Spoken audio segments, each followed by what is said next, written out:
विवेस्टा विश्वविद्यालय अर्थनीति विभाग एवं फ्रांस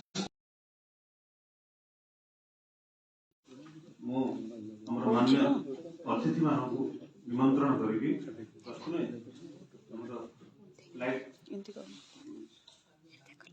निमंत्रण करी मंच को आसवे परवर्ती कार्यक्रम सब आरंभ कर आज सभापति डॉक्टर धर्मव्रत महापात्र अनुरोध करी से अतिथि मानक अतिथि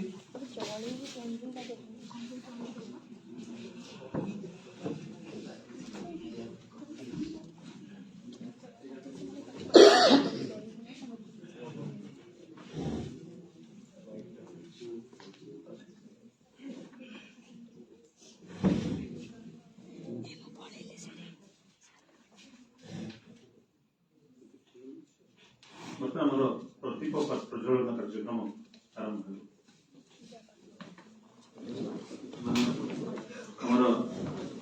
अतिथि economics department HOD doctor Manoj Kumar Das को अनुरोध करी अतिथि मानक प्रतीक प्रज्वलन सहयोग करेंगे।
सरस्वती को वंदना करिए।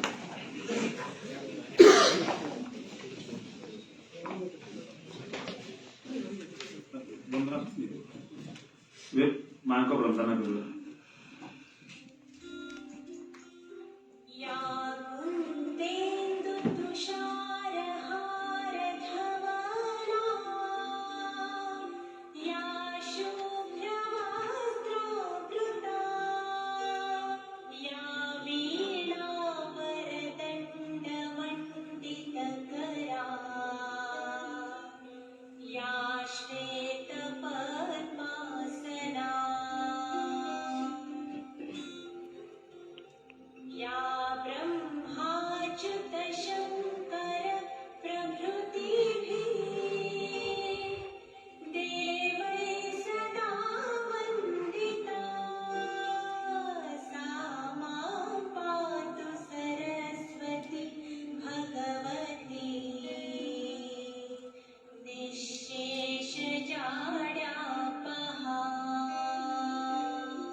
सभापति professor Dharmavrat Mahapatra chairman PG council Ravenshaw university Cuttack आम सभार मुख्य अतिथि माननीय गोलक बिहारी राय सदस्य राष्ट्रीय संचालन समिति एवं former of national organisation secretary funds आमर चीफ स्पीकर होती आम ए विश्वविद्यालय जड़े जनाशुना प्रोफेसर आम मानक सुशासन एवं शिक्षा अनेक दिन आम यूनिवर्सिटी को सेवा जोगे प्रोफेसर चंडी प्रसाद नंद वर्तमान डायरेक्टर ओडिशा रिसर्च सेंटर निर्देशक भाव काम कर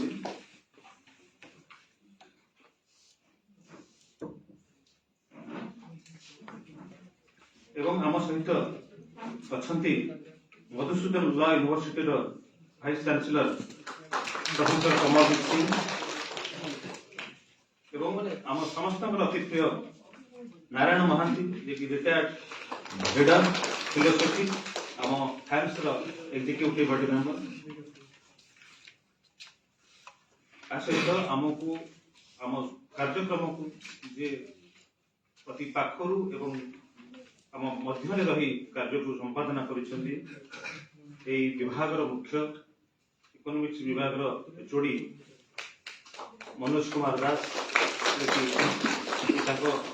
बर्तमान गोटे परीक्षा सेमिस्टर रे गति करुच्ची गोटे घड़ी मुहूर्त ये सब कार्यक्रम कराइबा अति दुस्सह जोटा कि आज सकाळे सरी सेमिस्टर ता भितर आम यूनिवर्सिटी रे एमती कार्यक्रम आज कृतज्ञता ज्ञापन करी आम पाखे सर गौरी गौरी भाई आम रेवेन्सा विश्वविद्यालय जो विश्वविद्यालय है प्रथम सभापति छात्र संसद क्रांतिकारी छात्र नेता प्रफुल्ल कुमार नायक एडवोकेट ओडिशा हाईकोर्ट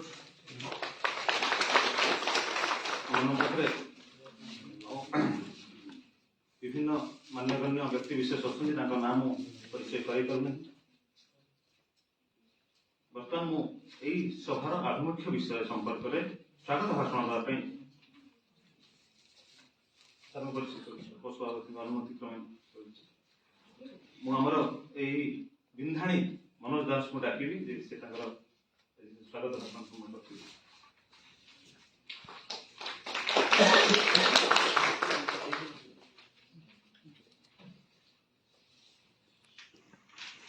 नमस्कार समस्त को स्वागत भाषण पूर्व मु अनुरोध करी आमर पिला मानकु मो अतिथि मानकु फेलिसिटेट करेंगे मु अनुरोध करुच्ची आमर इस सभार अध्यक्ष प्रोफेसर धर्मव्रत महापात्र साहब को आमर मुख्य अतिथि गोलक बिहारी जी राय जी को संबर्धना देवे।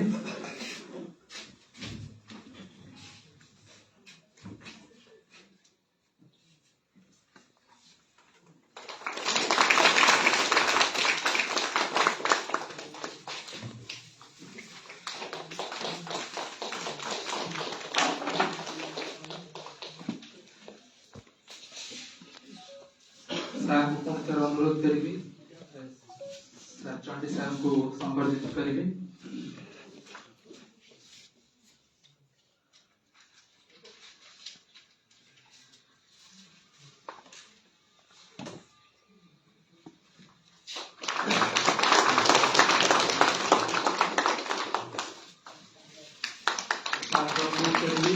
Vice chancellor MS law university Kamaljit साहब को संबर्धित करेंगे।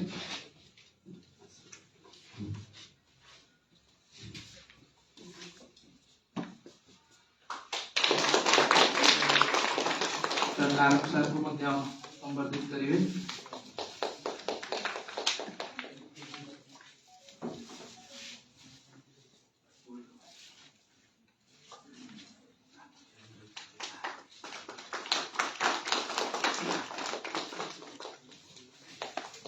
गौरी बाबू को अनुरोध करेंगे से हमार अध्यक्ष को संबर्धित करेंगे। गौरी बाबू धर्म साहब को संबर्धित करेंगे।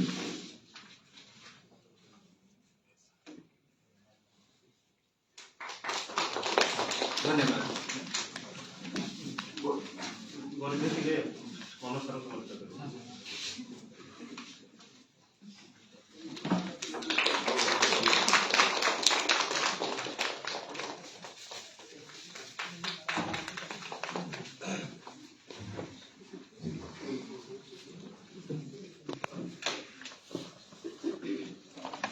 को धन्यवाद.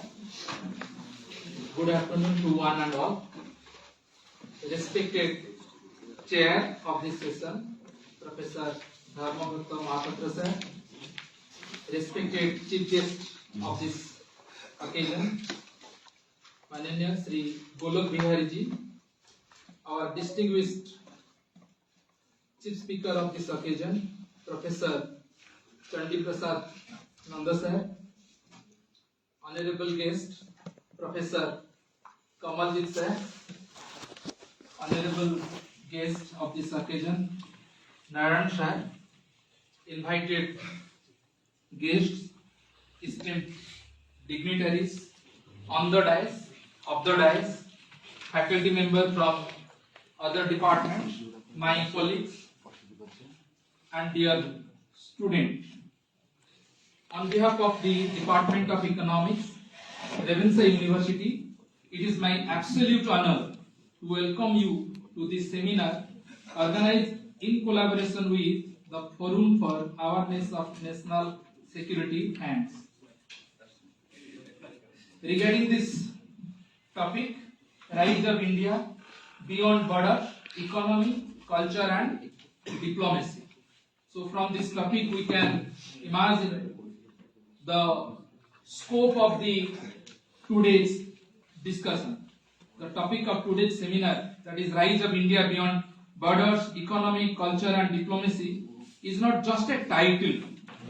It is a live phenomenon we are witnessing in the 21st century.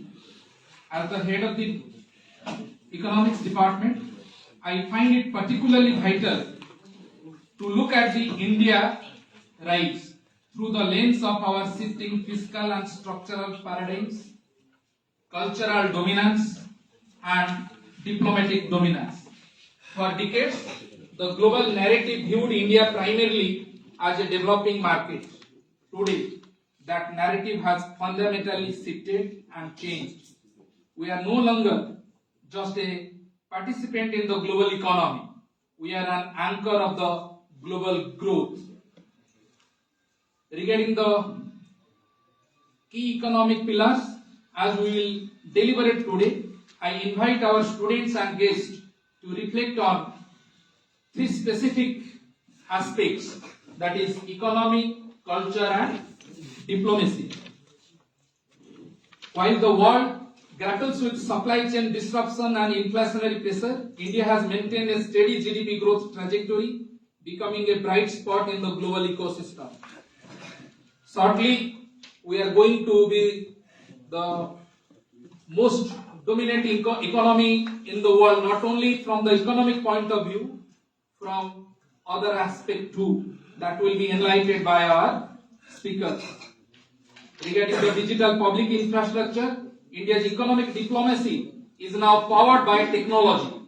From UPI to India's stack, we are exporting economic models that promote financial inclusion, providing the Indian innovation can solve global problems.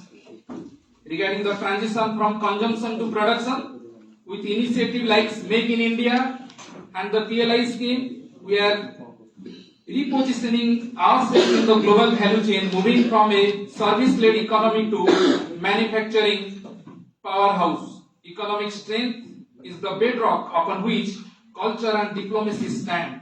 Without a robust, self-resilient economy, a nation's soft power lacks the hard foundation required for long-term global leadership.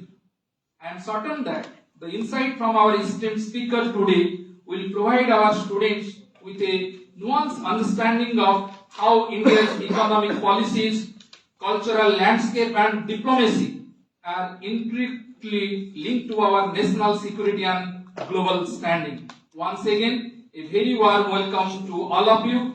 I look forward to a session filled with intellectual rigor and visionary ideas. Thank you very much.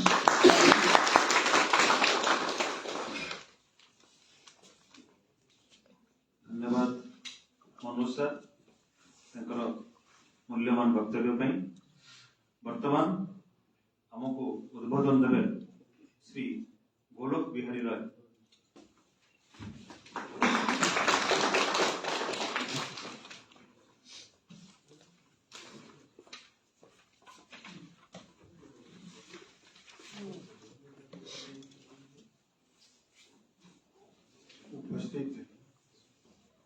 मित्रवत धर्मियों, सम्मानित मंच doctor Manoj Kumar Das ji, doctor P K. Tripathi ji, professor Chandi Prasad Nanda जी,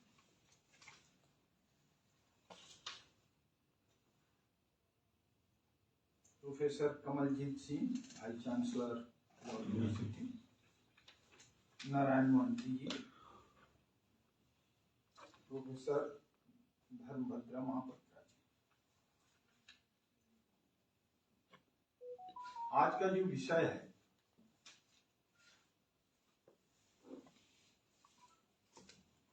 भारत का उपहार, भारत का उत्थान सीमाओं से। अब ये कितना सार्थक है शब्द, इनके ऊपर भी हमें विचार करना चाहिए। आज की बात नहीं यहीं से शुरू, बहुत दूर नहीं।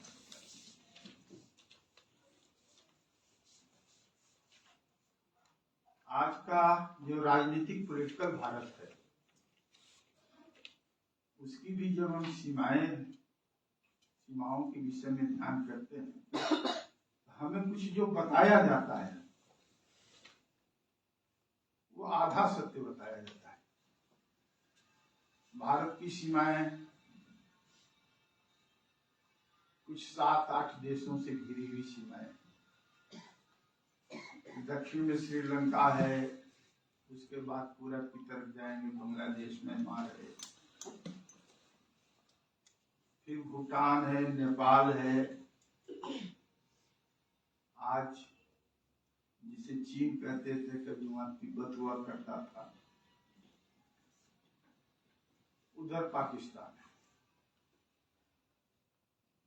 पश्चिम।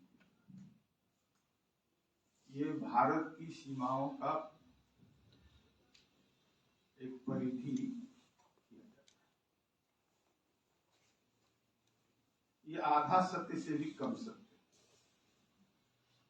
भारत की सीमा अफगानिस्तान से भी लगती है। इसमें से बहुत सारे लोग जानते भी होंगे। कितने लोग जानते हैं? सभी। लगभग 101 किलोमीटर की सीमा भारत की अफगानिस्तान से आज भी लगती है, परंतु हमें शायद हमारा गौरव कुछ उससे आगे बढ़ जाए, बड़ा हो जाए, ये परंतु वास्तव में यदि भारत की सीमाएं यदि हम सोचें, सीमा का अर्थ होता है जो हमारे आमने सामने, बीच में कोई ना हो, उसी के बीच यदि हमारे सामने ऑडियंस है, इसके बीच एक सीमा हो सकती है, बीच में कोई दूसरा नहीं। जैसे ही हम सूरत में खड़ा होकर यदि भारत को निहार, भारत के सामने सूरत में खड़ा होकर यदि दक्षिण की तरफ देखेंगे तो हमें इथियोपिया दिखाई पड़ेगा। अब एक वर्ल्ड के नक्शे पर ध्यान दीजिएगा, तंजानिया दिखाई पड़ेगा, कीनिया दिखाई पड़ेगा, मोजाम्बिक दिखाई पड़ेगा, इवन साउथ अफ्रीका भी दिखाई पड़ेगा। इसके बीच में कोई नहीं।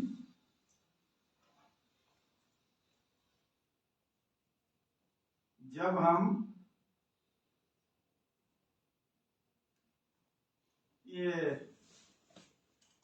लक्षद्वीप के सामने से खड़ा होकर देखेंगे, हमें सिल्सस भी दिखाई पड़ेगा, मॉरिशस भी दिखाई पड़ेगा, मालदीव भी दिखाई पड़ेगा, मालदीव।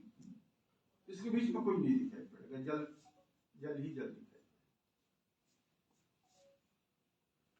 इवन कन्याकुमारी से जब हम सीधा देखेंगे दक्षिण, हमें सीधे साउथ पोल दिखाई पड़ेगा। भारत की सीमा, जिसे हम निकोबार का जो एक हिस्सा है, अंडमान निकोबार का लास्ट हिस्सा, उसको हम इंदिरा पॉइंट करते हैं। इंदिरा पॉइंट से 3 नॉटिकल माइल्स इंडोनेशिया है, उसके बीच में कोई नहीं। इंदिरा पॉइंट निकोबार का हिस्सा है, भारत का हिस्सा है, उससे 3 किलोमीटर की दूरी पर इंडोनेशिया। जब हम उड़ीसा के सामने से भी खड़ा होकर देखेंगे तो बीच में कोई नहीं आएगा, सीधे थाई ही दिखाई पड़ेगा, आंध्रा से मलेशिया दिखाई पड़ेगा। ये भारत जो है लगभग 30-24 देशों से घिरा हुआ एक क्षेत्र है। कुल मिलाकर भारत की सीमा जब भी डिफाइन करनी होगी तो ठीक है, आपके विषय का बहुत बड़ा ये हिस्सा नहीं है, क्योंकि इसमें बॉर्डर शब्द का यूज हो गया था, तो हमें लगा कि ये शब्द की जानकारी हमें होना नहीं चाहिए। तो भारत एक क्षेत्र है, ये रीजनल सीमा को हमेशा धारित किया है।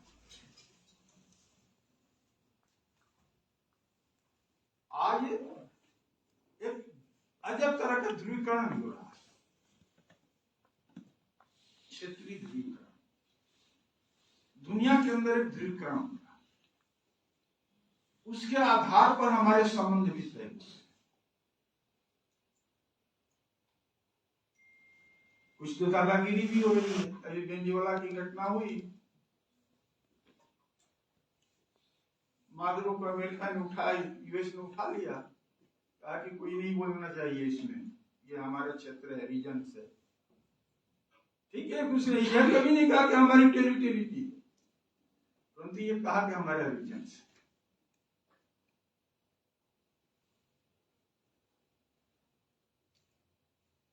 आज जस्टिफाई नहीं हो पा रहा है। रशिया ने यूक्रेन पर आक्रमण किया, बड़ी शिद्दत के साथ रशिया लड़ रहा है।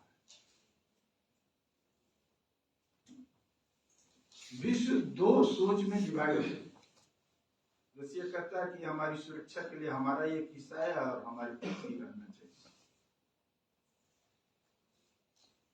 हमारी नेशनल सिक्योरिटी का थ्रेट है, इसके कारण ये हमारे।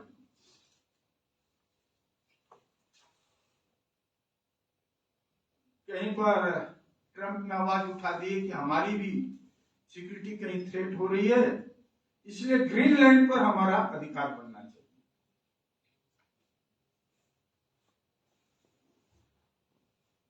ये जो क्षेत्रीय अधिकार और संबंध, इन दोनों की बातों जो आज की दुनिया में चल रही है, बहुत पहले भी चली थी।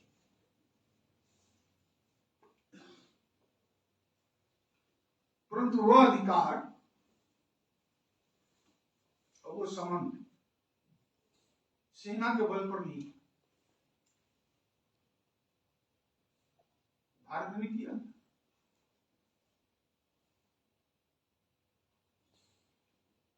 भारत अपने सांस्कृतिक मूल्यों के आधार पर, एक कल्चरल डिप्लोमेसी के आधार पर, चाहे उस समय भारत का क्षेत्र जो भी रहा, हम उसको अभी डिफाइन नहीं कर रहे,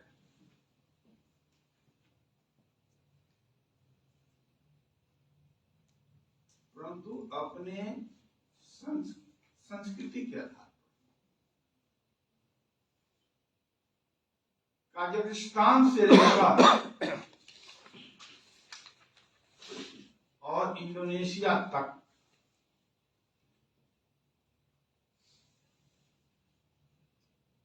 इनको एक क्षेत्रीय यूनिटी के अंदर खड़ा किया था, कल्चर के आधार, एक दूसरे के साथ बड़े ही जीवंत संबंध हुआ करते थे।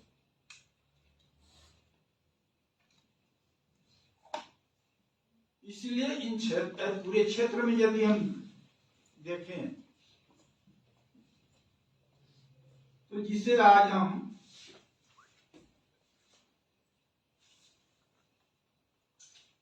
साउथ ईस्ट एशिया कहते हैं, यह भी एक विडंबना है। एशिया के ईस्ट में जो है वो कोई कोरिया होगा, ताइवान होगा, चीन होगा, मंचूरिया होगा। एशिया के नीचे तो दक्षिण, तो वो तो दक्षिण है, साउथ है, तो उसको भी साउथ ईस्ट बोल देते हैं। इसलिए कि भारत की वैभव को तोड़ना था। जिस समय यूरोप का उदय हुआ, यूरोप का प्रभाव हुआ,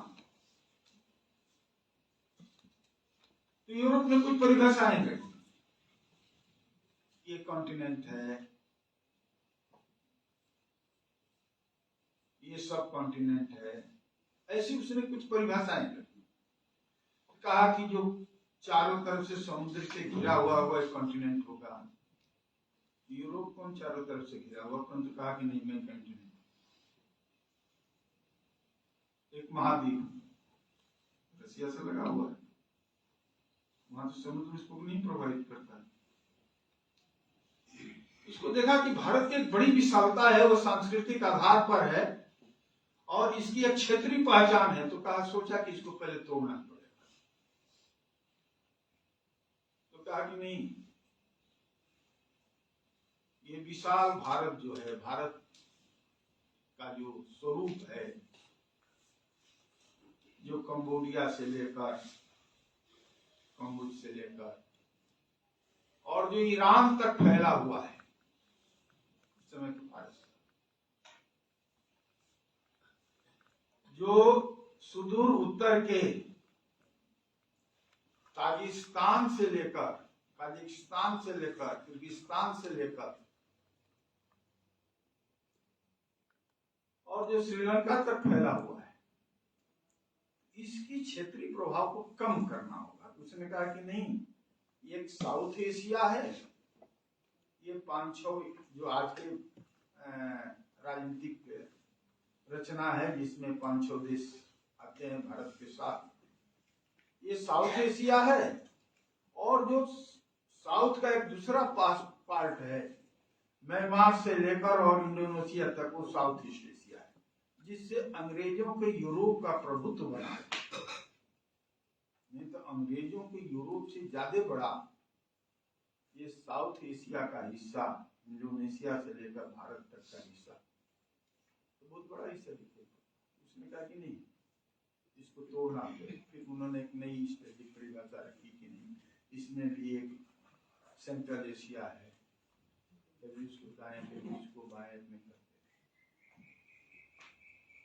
तो ये जो क्षेत्रीय प्रभाव का जो विषय था, आज वो फिर से उभरता हुआ दिखाई पड़ रहा है, उनको बल के कारण।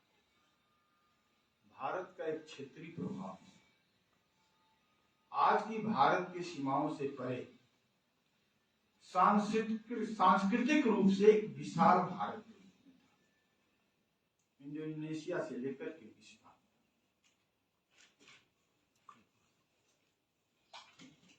ईरान तक एक बड़े भारत के रूप में भी दिखाई पड़ता। ओमकारवाट दिखाई पड़ता हो या ताशकंद के अंदर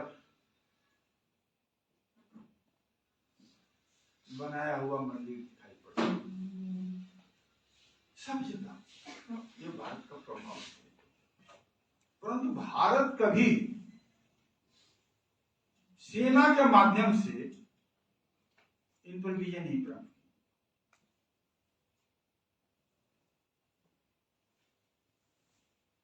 भारत उस समय, बाद के समय में तो एक सिद्धांत खड़ा हो गया कि दुनिया पर यदि काबिज करना है तो अपराध के माध्यम से करो। यूरोप भूखा था, नंगा था। 17वीं शताब्दी के पूर्व यूरोप जो है नंगा भूखा था। स्टेट स्पॉन्सर्ड अपराध कराए जाते थे। कोई स्टेट अपने को जीवित रखने के लिए अपने नागरिकों को सहज रूप से भोजन उपलब्ध करा पाए, सामान्य मानवीय सुविधाएं दे पाए, इसके लिए स्टेट ऑर्गेनाइज अपराध करता था। नॉर्वे होगा, स्पेन होगा, पुर्तगालीज होगा, इनके द्वारा समुद्री लुटेरे पोषित होते थे। जाओ समुद्र के अंदर कोई व्यापारी होगा, व्यापार करता होगा, उसके जहाज को लूट कर लाओ, अपने यहाँ इसकी पूर्ति, उसमें तुम्हारा हिस्सा। शुरू में यूरोप ने यही स्ट्रेटजी की, वो लुटेरों के माध्यम से अनेक जगहों पर जाकर अपने शासन को बाद में, फिर उन्होंने देखा कि नहीं, इसके माध्यम से बहुत दिनों तक नहीं चल सकता है हमारा फैला हुआ, फिर व्यापार का होना रास्ता, अपराध और व्यापार के माध्यम से दुनिया को अपनी चंगी।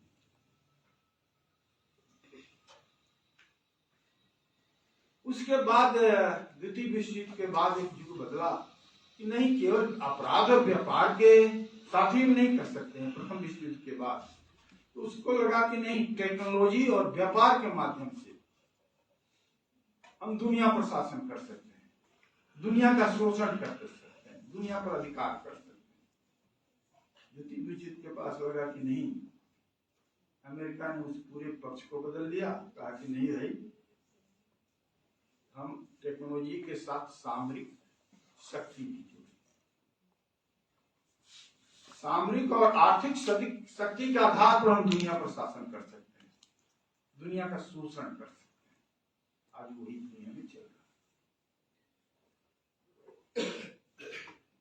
अब एक समय था जब भारत में संस्कृति और परंपराओं के आधार पर, मानवीय मूल्यों के आधार पर दुनिया का नेतृत्व किया।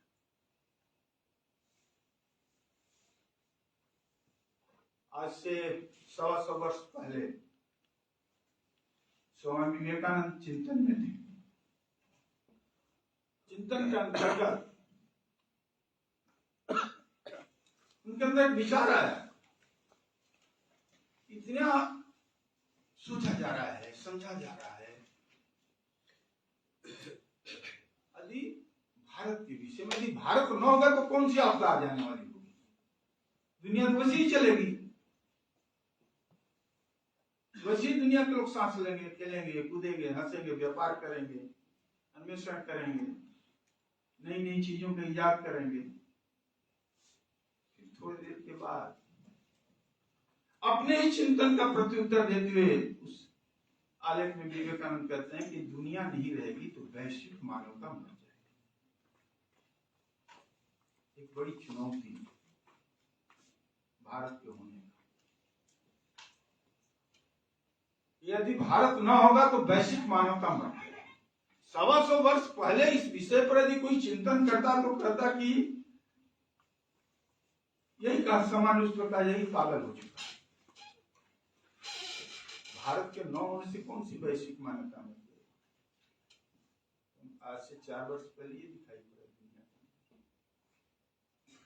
दुनिया में एक महामारी आई थी, कोरोना। कोरोना के अंदर भी दुनिया के देशों में होड़ थी, हम इससे कितना कमा लें, उनके अपने लोग मर रहे थे, इसकी चिंता नहीं थी, परंतु हम कितना कमा लें इसकी चिंता थी। प्राथमिक रूप से ये ध्यान में आया कि कोरोना से लड़ने के लिए मास्क और N95 के मास्क चाहिए और PPE चाहिए, जिसे डॉक्टर धारण करके जीत सके। चीज बनाता इतना स्पष्ट कहा कि हमारी ये लागत है, हम इस लागत पर नहीं देंगे, इतनी बड़ी लागत पर देंगे और वो अभी 6 महीने के बाद देंगे, आपको लेना है तो लीजिए। 6 महीने तक दुनिया बढ़ती रहे, मानवता के प्रति कोई चिंता नहीं।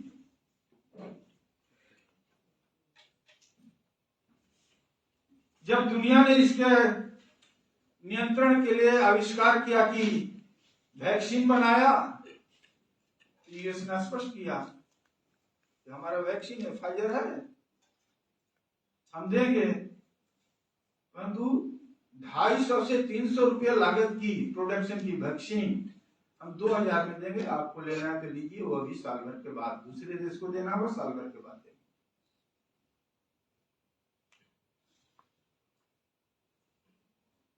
यही हालत स्पुतनिक बनाकर रूस ने भी कहा।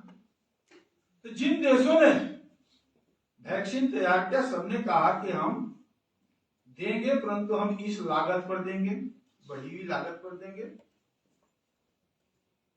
उसमें भी कमाने, जब मानवता मर रही है, त्रस्त है, छटपटा रही है, फिर भी हमें व्यापारिक लाभ लेना है।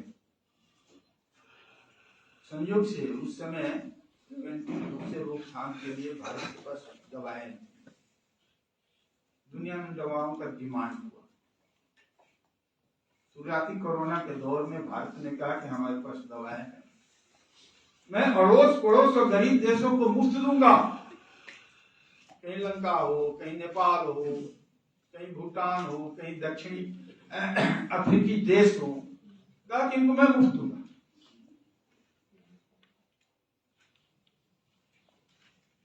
और आवश्यकता यदि अधिक होगी तो मैं लागत मूल्य पर दूंगा। हमारी जो क्षमता होगी उसमें हम मुफ्त दूंगा। हम अपनी आवश्यकताओं को पूर्ति करते हुए आपको भी दूंगा, 6 महीने के बाद नहीं दूंगा, अपनी आवश्यकताएं पूर्ति करूंगा, आपको भी दूंगा। संयोग से भारत भी उस समय सफल इस विषय पर हो गया कि इसने भी वैक्सीन बनाया। तो भारत की वैक्सीन भी 250 और 300 की होगी। कहा कि मैं अपनी वैक्सीन अपने पड़ोसी देशों को, गरीब देशों को दिया भी, लंका को दिया, नेपाल को दिया, भूटान को दिया, किसी अफगानिस्तान को दिया, बांग्लादेश को दिया, अफ्रीकी देशों को दिया, अफ्रीकी देशों को दिया। कहा कि मैं ये मुफ्त में दे रहा हूं और इसकी आवश्यकता यदि है तो लागत मूल्य पर भी आपको करूंगा सप्लाई, और अपनी आवश्यकता पूर्ति करने के साथ साथ मैं आपको दूंगा। मैं 140 करोड़ के लोगों के लिए भी मैं उपलब्ध कराऊंगा और आपके भी 10 करोड़ लोगों को उपलब्ध कराऊंगा, आपके 20 करोड़ लोगों को उपलब्ध कराऊंगा। अर्थात दुनिया की इतनी बड़ी क्राइसिस में स्पष्ट दिखाई पड़ा कि भारत ही एक ऐसा जगह है जो मानवता का रक्षण कर सकता है, मानवता का हित सोच सकता है। दुनिया स्वार्थ और लाभ की विषय सोच सकती है, भारत दुनिया के उद्धार का सोच सकता है, कम सोच सकता है। क्योंकि भारत के अंदर एक शिक्षा दी गई है, ये विचार खड़ा है कि हम वसुधा के सारे लोग एक दूसरे से बंधे हुए हैं, कुटुंब हैं। आवश्यकता होगी, दुख होगा, पीड़ा होगी, उस समय हम साथ में हैं।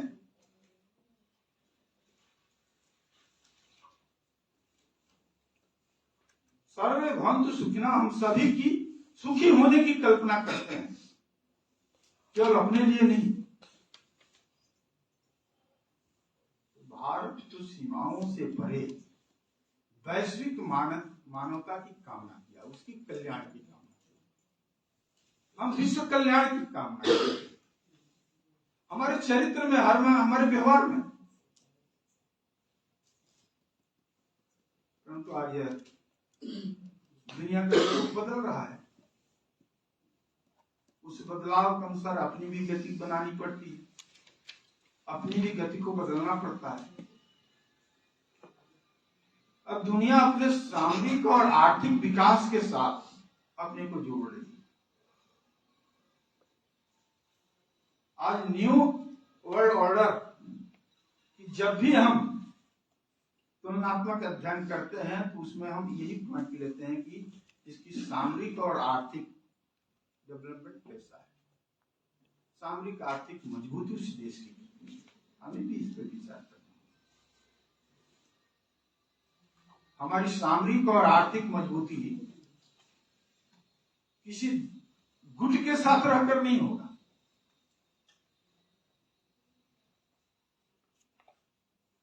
हमें अपने हित सापेक्ष, अपने हितों को ध्यान में रखते हुए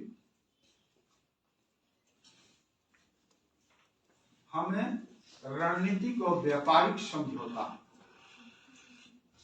अपने हितों के ध्यान में रखते हुए करना पड़ेगा। आज भारत की सफलता इसी में है, दुनिया के अंदर शांति लाने के लिए भी, दुनिया के अंदर पावर बैलेंस करने के लिए भी भारत को अपनी सामरिक और आर्थिक विकास की गति को तेज करने के लिए अपने रणनीतिक और व्यापारिक समझौता अपने हित सापेक्ष रखना। आज इस दिशा में हम बढ़ भी रहे हैं। इस दिशा में भारत का प्रभाव बहुत आगे बढ़ा है। दुनिया में अभी तक जब भी अपनी युद्ध नहीं सुरक्षा की बात होती थी, तो इसी पर दुनिया निर्भर करती थी कि ये अमेरिकी हथियार है, ये रशियन हथियार है और ये चाइनीज हथियार है, इससे हम रखकर अपनी सुरक्षा कर सकते। आज दुनिया के अंदर भारत के तेजस की मांग हो रही है। आज हमारी भी टेक्नोलॉजी कहीं ना कहीं समृद्ध होगी, आगे बढ़ रही है। वो हमारी टेक्नोलॉजी केवल हमारी सीमाओं की रक्षा करने के लिए नहीं, हमारी आंतरिक और बाह्य सुरक्षा के लिए ही नहीं है। हम दूसरे देशों की आंतरिक और बाह्य सुरक्षा में सहयोगी बन रहे हैं।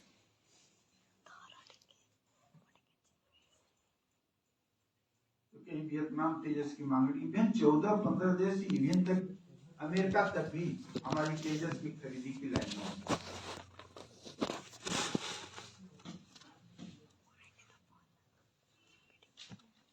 हमारी ब्रह्मोस मिसाइल जिसने अपना चमत्कार बड़ी अच्छा ऑपरेशन सिंदूर के अंदर दिखाया, उसकी इतनी बड़ी डिमांड है दुनिया के अंदर। दुनिया अपनी सुरक्षा के लिए उस पर विश्वास कर रही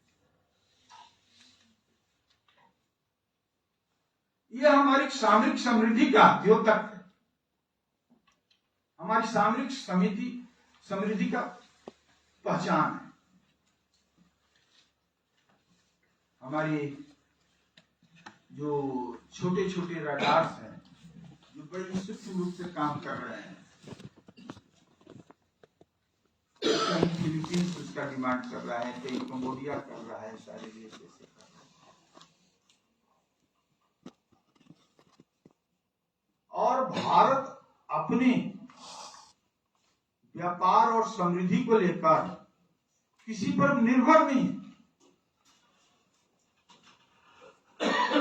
ध्यान देने अभी विश्व में एक नया युद्ध शुरू हुआ है, टैरिफ युद्ध। यूएस ने बहुत सारे देशों पर टैरिफ बढ़ा दिया, सारे देश घबरा गए और उसके साथ व्यापार समझौता बिना बेझिझक करते गए। जापान जैसा देश भी रुक गया। चीन थोड़ी अपनी समृद्धि के कारण थोड़ा स्टैंड लिया, कुछ गिव एंड टेक के आधार पर वो बढ़ रहा है। भारत पर कुछ नहीं टैरिफ कर रहा है, भारत ने समझौता नहीं किया। इसलिए नहीं किया कि हमारी अब सोच, हमारा विचार, हमारा फैलाव, हमारी मैत्री एक देश के साथ सीमित नहीं। इसलिए अमेरिकी टैरिफ बढ़ने के बाद भी भारत पर प्रभाव नहीं पड़ा, इसलिए कि भारत अन्य देशों के साथ अपने व्यापार समझौता उसी पीरियड में करते थे। जो हम अमेरिका को निर्यात करते थे, वो निर्यात हम अन्य देशों के साथ अब करना शुरू कर लिया। हमारा व्यापार केवल अमेरिका पर निर्भर नहीं है, जितने का भी व्यापार वो अन्य देशों के साथ, कहीं दक्षिण एशियाई देश हैं उनके साथ हमारा व्यापार बढ़ गया, कहीं यूरोप के साथ बढ़ा, यूरोपीय संघ के साथ हम व्यापार के समझौते करते हैं। आज भारत का प्रभाव किसी एक देश के साथ सीमित होकर नहीं रहा।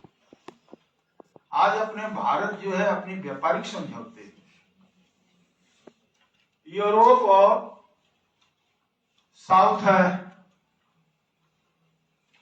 जो कंट्रीज हैं उनके साथ फैला और उस टैरिफ युद्ध का उसने एक चैलेंज को स्वीकार कर लिया, झुका नहीं। आज भारत की इतना बड़ा प्रभाव बन रहा है, केवल हो सकता है चीन के पास संपदा है, आर्थिक मजबूती उसकी है, इसलिए अपना वैश्विक प्रभाव जमाने के लिए और विश्व को अपने चंगुल में करने के लिए चीन ने बेल्ट एंड रोड स्कीम लाई कि तुम मुझसे कर्ज लो, अपना विकास करो, हमें हमारे कर्जदार बनो। फिर उसके माध्यम से चीन उन देशों को धीरे धीरे अपना स्वामित्व बढ़ाते गए। भारत पर ऐसी आर्थिक समृद्धि नहीं है कि विभिन्न देशों को इतना बड़ा करते हैं, परंतु वैश्विक साझेदारी के आधार पर विभिन्न देशों से साझेदारी कर सुगम व्यापार के लिए,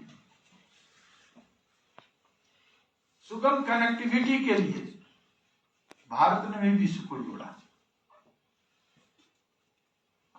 एशिया अफ्रीका ग्रोथ कॉरिडोर के नाम पर KTM growth corridor, international north south transport corridor, अब तो उसने G20 में भारत ने स्पष्ट किया भारत मध्य पूर्व यूरोप आर्थिक कॉरिडोर। ये मित्रों देशों के साथ साझेदारी करके दुनिया को एक सुगम कनेक्टिविटी हम प्रदान करेंगे, इससे हमारी और दुनिया की आर्थिक मजबूती खड़ी इसमें तो आज भारत विगत कुछ वर्षों से जिन नीतियों का आधार पर चल रहा है, वैश्विक सीमाओं के अंदर, अपनी सीमा के परे नहीं, वैश्विक सीमाओं के अंदर मानवीय क्षेत्र पर, जो मानवता का क्षेत्र है, मानवता जिसका आधार है, उसके ऊपर अपने संबंधों को खड़ा करके दुनिया की एकजुटता, उसके अंदर शांति, उसके अंदर सारे प्रयास कर रहा है, शांति अस्थायित्व का प्रयास कर रहा है। नहीं तो दुनिया के अंदर ही जितने प्रभावशाली देश रहे, उनकी मित्रता आपके साथ, हमारे साथ, दुनिया के साथ, किसी के साथ किसी करुणा, दया और अहिंसा का आधार पर नहीं थी।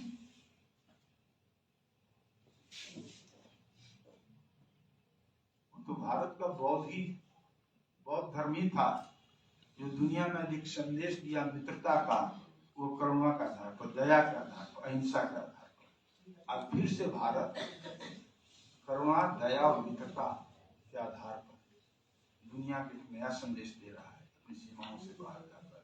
आज की भारत की ये चेतना है, आज ये जो भारत का उत्थान है, प्रगति है, ये सतत चलने वाली प्रकृति के रूप में दिखाई पड़ता है, जो वैश्विक मानवता को कहीं से देगी।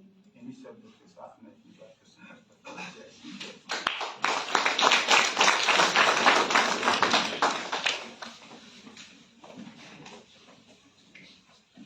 माननीय गोलक बिहारी निकटरे कृतज्ञता हमको बहुमूल्य उद्बोधन देले। वर्तमान हमर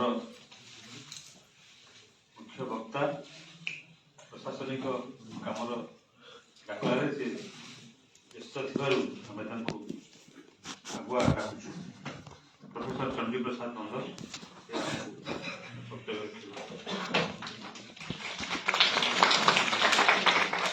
जय Jagannath.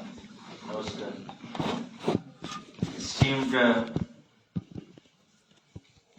chief guest of this very fascinating session, Sri Golok Bihari Rai, to whom we just listened a lot of insights which came out of his idea of Bharat.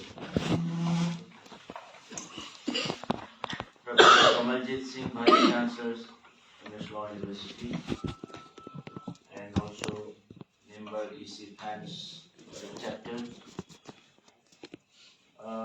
My revered teacher and also to whom I always look upon as a kind of mentor, Dr. Narayan Mohanty, who doesn't need any introduction. And of course, my dear,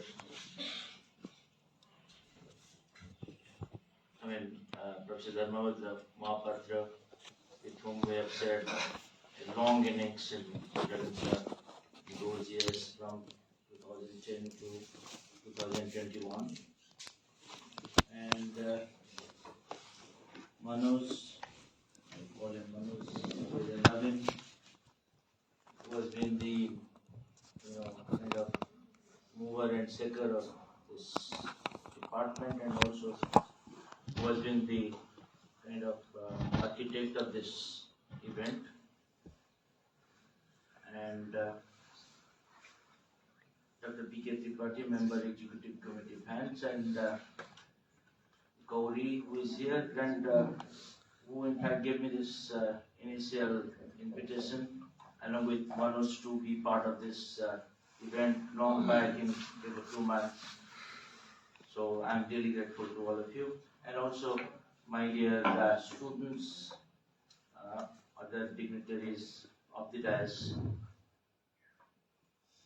And so without much ado, I will just try to come to this theme very quickly. But this is very interesting in the sense that we have already been given a kind of understanding of this.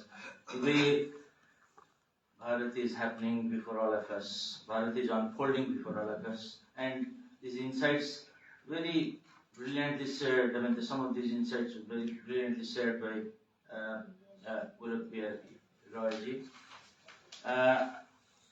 And also Manoj in his inaugural remarks talked about how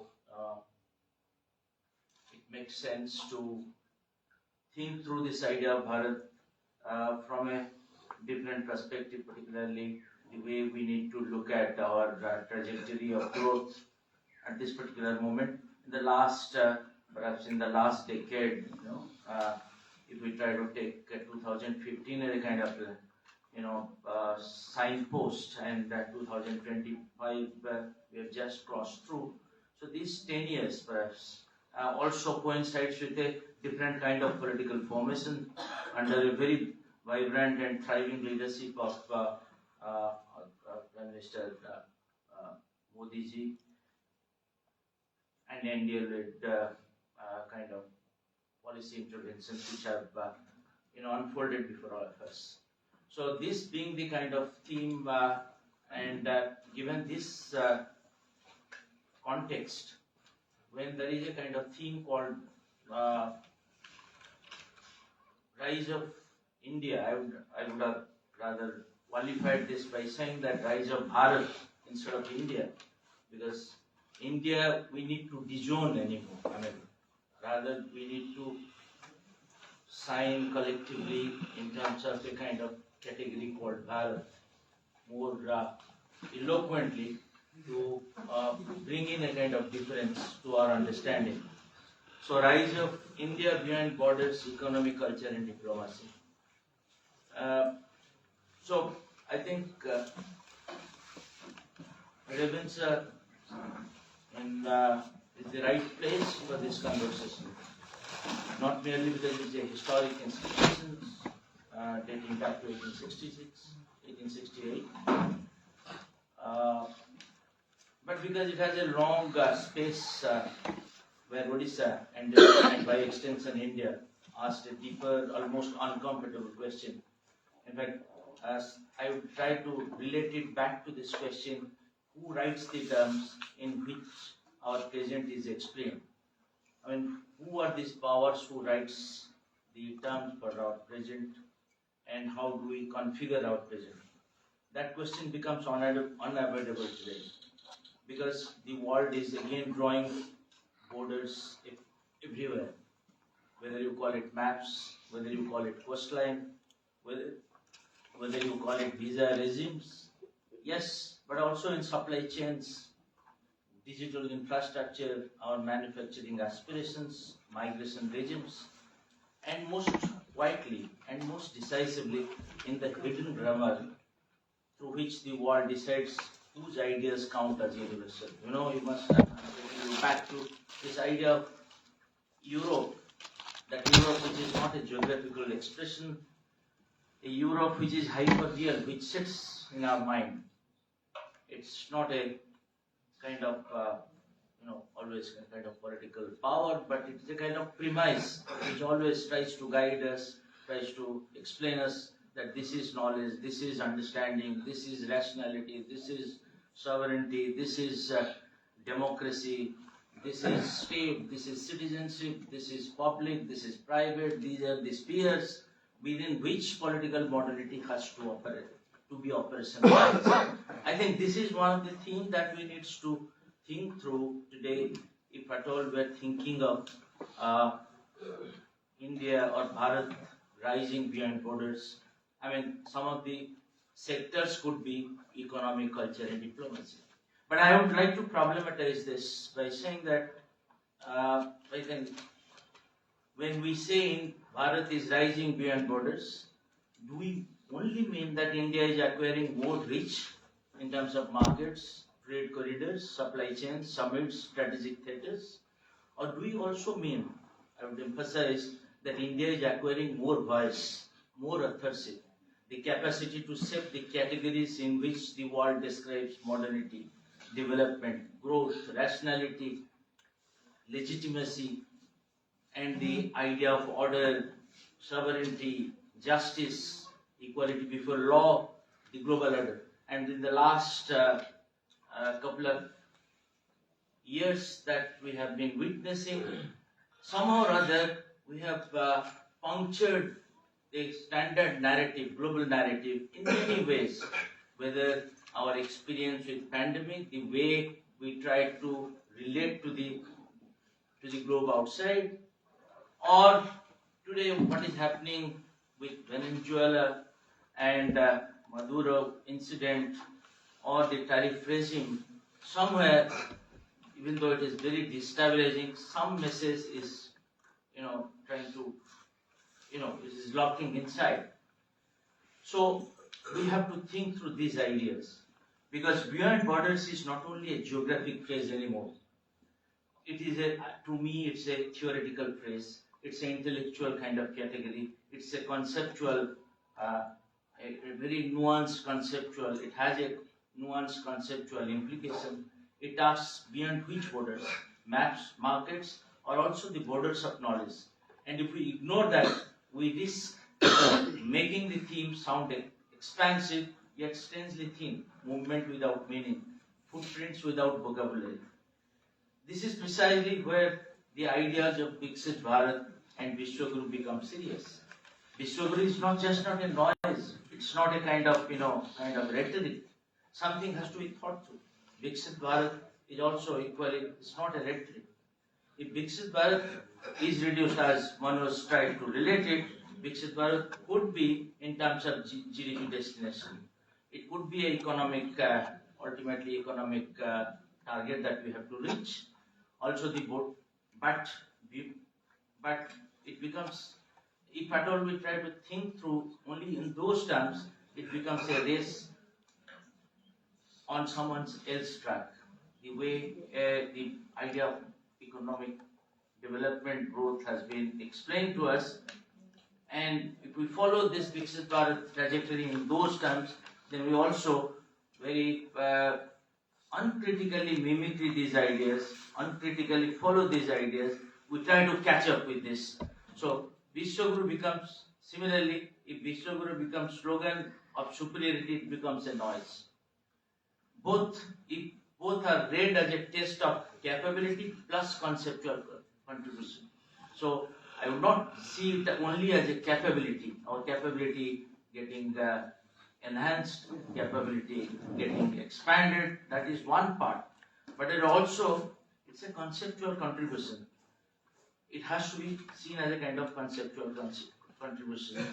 When the theme becomes genuinely rich, can India or Bharat rise beyond borders materially and at the same time rise beyond borders conceptually, so that it is not merely a particular in the world order, but also a contribution to the world's intellectual and ethical vocabulary. In the next couple of minutes available to me, I'll move through economy, culture, diplomacy, but with one guiding thread throughout. I thought that because there would be very engaging minds here for this session, let me not try to do it extempore, but try to at least start a journey where we all collectively think through some of the ideas which really this particular theme merits critical attention. I mean, we need to think through these ideas.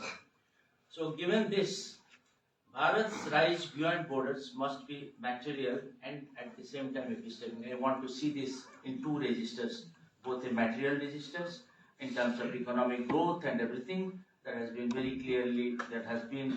clearly voiced in the last so many years.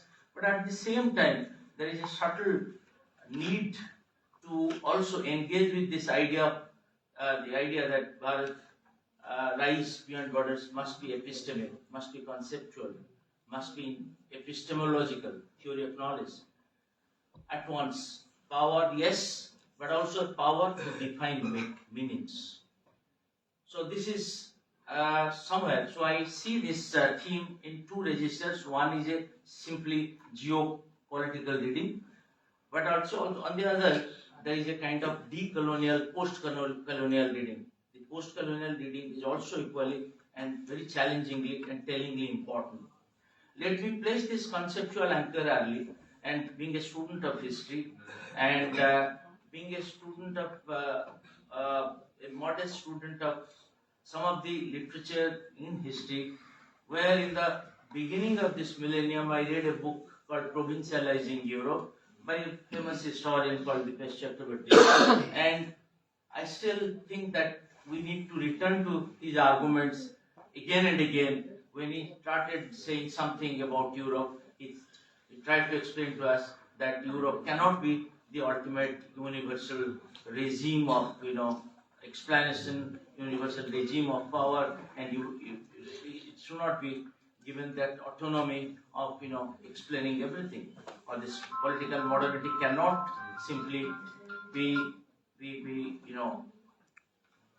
cannot be ascribed that political modernity, whatever we have understood since last 19th century, has originated from Europe. That thesis needs to be challenged. And so let me put his ideas briefly here for the consumption of our engaging minds here. So Dipesh, at the commencement of the present millennium, wrote very famously in that book a passage that remains unsettling precisely because it names what many of us sense but rarely states with precision. He tries to say that I wish to problematize the theme for reflection today by thinking through his perspective as tellingly a seminal framework. So let me quote him. He says that the Europe I seek to provincialize or decenter is an imaginary figure that remains deeply embedded in our everyday understanding, everyday habits of thought, that invariably subtend attempts in social sciences to address questions of political modernity in South Asia. So the kind of the architecture of the common social scientific common sense, what we call, is Europe. That whatever the architecture of that common sense, whether it is social or whether it is scientific, political, this is all made in Europe in the 19th century. Through post-enlightenment tradition, it has been given to the rest part of the world. So that thing he wanted to decenter, he wanted to provincialize. So he tries to argue that the phenomenon of political modernity namely the rule by modern institutions of the state, bureaucracy, capitalist enterprise, is impossible to think of anywhere in the world without invoking certain categories and concepts, the genealogies of which go deep into the intellectual, even theological traditions of Europe. Concepts such as citizenship, call it citizenship, the state, civil society, public sphere, human rights, whatever, democracy, sovereignty, social justice, scientific rationality, show everything all bear the burden of a European thought and history. One simply cannot think of political modernity without this and other related concepts that found a climactic form, a very expressive form in the course of European Enlightenment and 19th century. Now, what is that implication for our thing? Chakravarti was not simply asking us to abandon modern institutions. We cannot simply disown this global order the way where we still inhabit, which we are likely to inhabit for a long time. It was beyond this particular 21st century. It was pointing to something subtler and in a way more difficult. Even when Europe is not present as an empire, it can remain present as a premise. As the earliest silent measuring rod, the default dictionary, the common sense through which modernity gets defined. So, let me ask the first question to this room, to the probing minds of the human sciences. Bharat rises only in footprint. If Bharat rises only in footprint, trade volume, GDP, global summits, but continues to speak in borrowed categories of legitimacy, is that the rise beyond borders? Or a rise inside an inherited Bharat? So we need to ask ourselves that if Bharat has to emerge in terms of economy, it's fine. But it has to also develop, think through, as Gopalji rightly pointed out, we have to have a alternative framework of looking at things. We have to have a paradigmatic shift in terms of thinking through our ideas.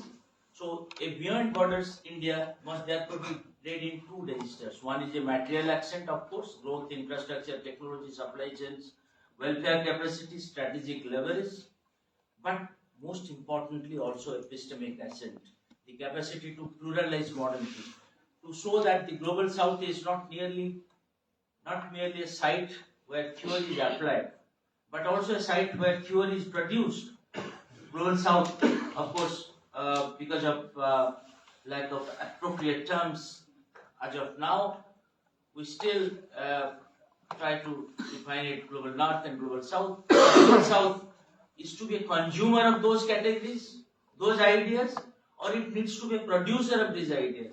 Whether it needs to produce theories for the entire world, that we need to look back, we need to gaze back, we need to reflect back, we need to write back to this global north. That is where Vishwaguru can make sense, where categories are revised, where monopoly over universals are interrupted and challenged, contested. In other words, Bharat's rise should not be reduced to becoming a stronger case, yet another stronger case study inside someone else's theory of the world. Europe has explained us, given us a lot of theories in all our disciplinary practices, whether you do human sciences, whether you do natural sciences. These theories have been produced mostly from 19th century Enlightenment. This trajectory goes back to 19th century Enlightenment tradition.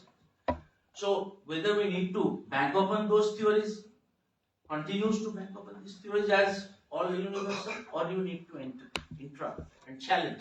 These are the questions which have become really very relevant today in the context of this. So this is a from which theory gets it should also be becoming a site. Global South should be a site from which theory gets rewritten, especially in conversation with South Asia and with wider global South.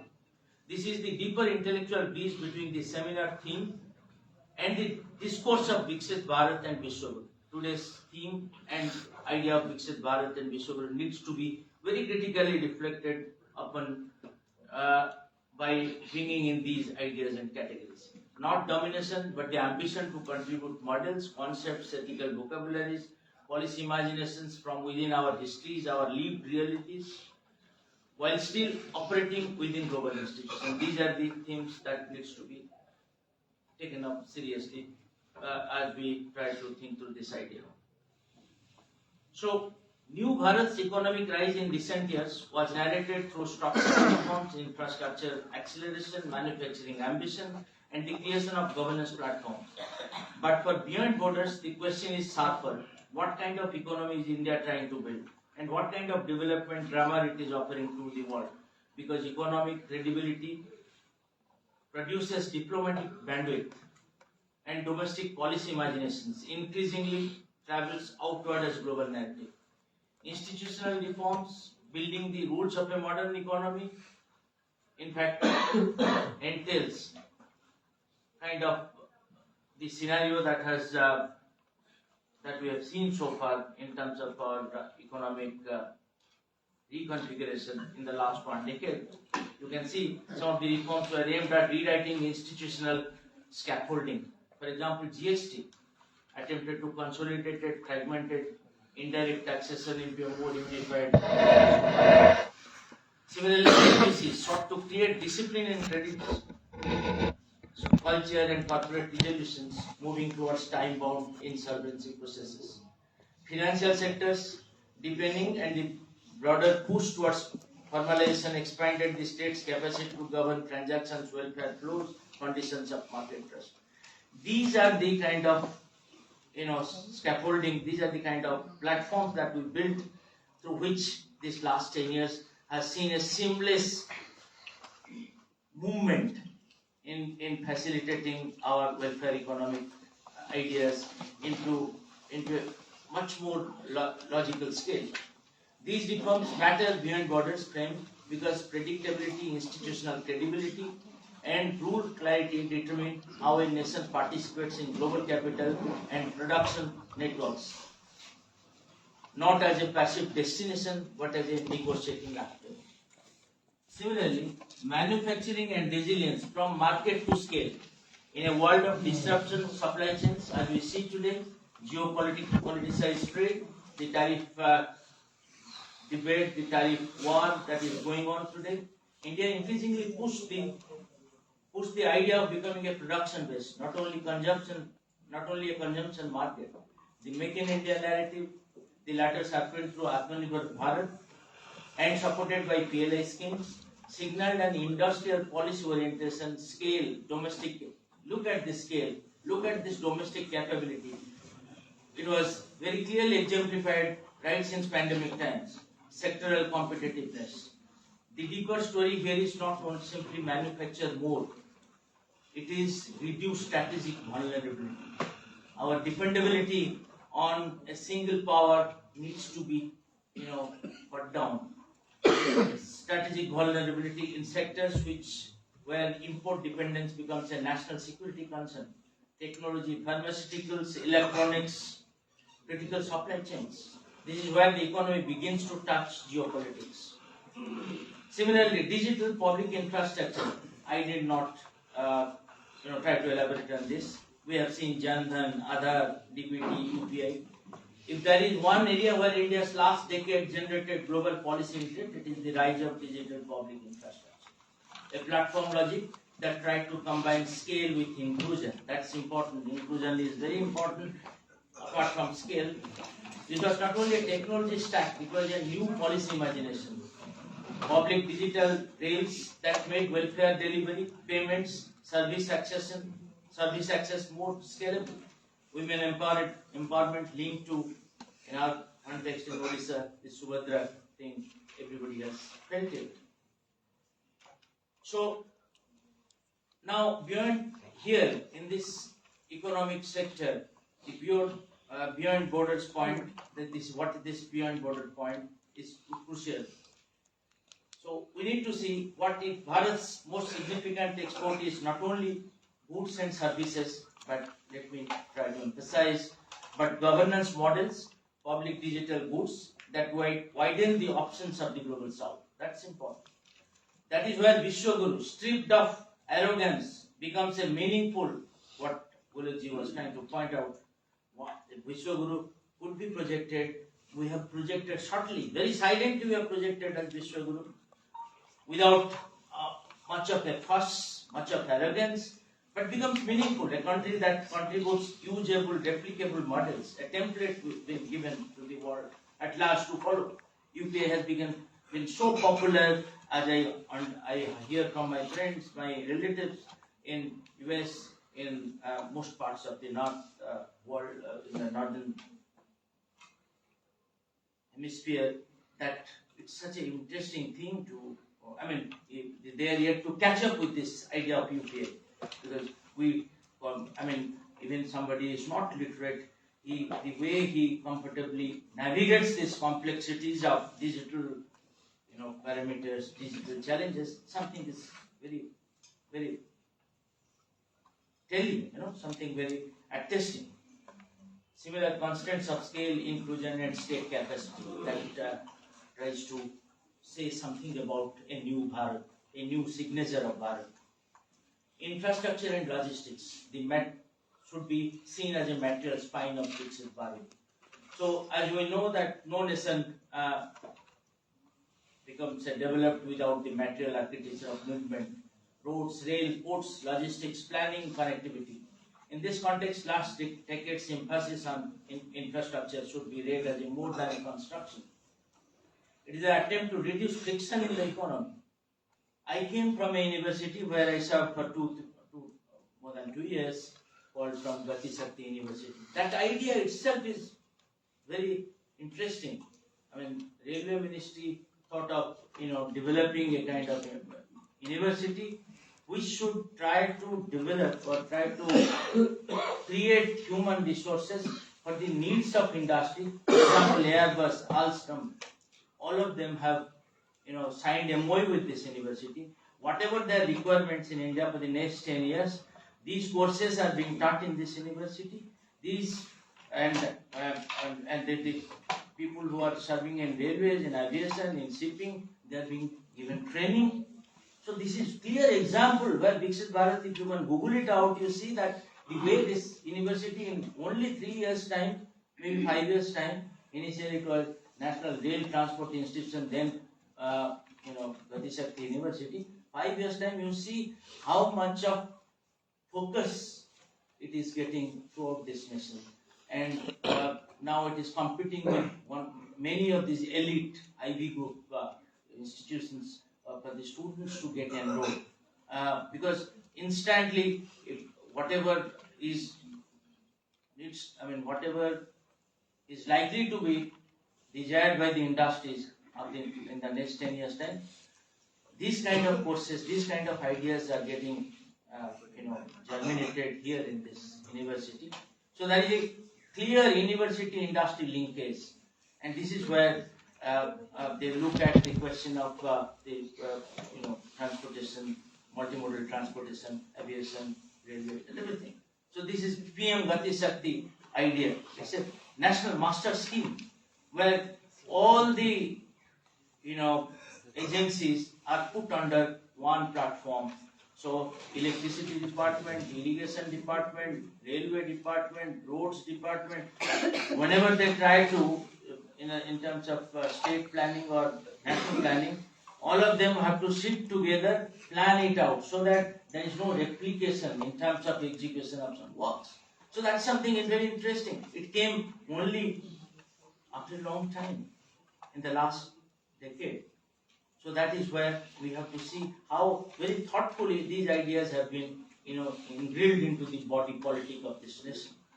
Highway corridor expansion. Go to this whole long highway, Pune and Nagpur, and you see this fantastic road that we can always experience, a long ride. Port-led development. These maritime institutions. I just saw yesterday that the way Chennai-based maritime institution trying to link up with GSP and trying to figure out what could be the need of port development for the next 10 years, for the next 10 years, 15 years for India. Sagarmala, Bharatmala, all these things, freight corridors, rail modernization, regional aviation, connectivity. So these become part of beyond borders because infrastructure is not just domestic convenience. I'll take 10 minutes more.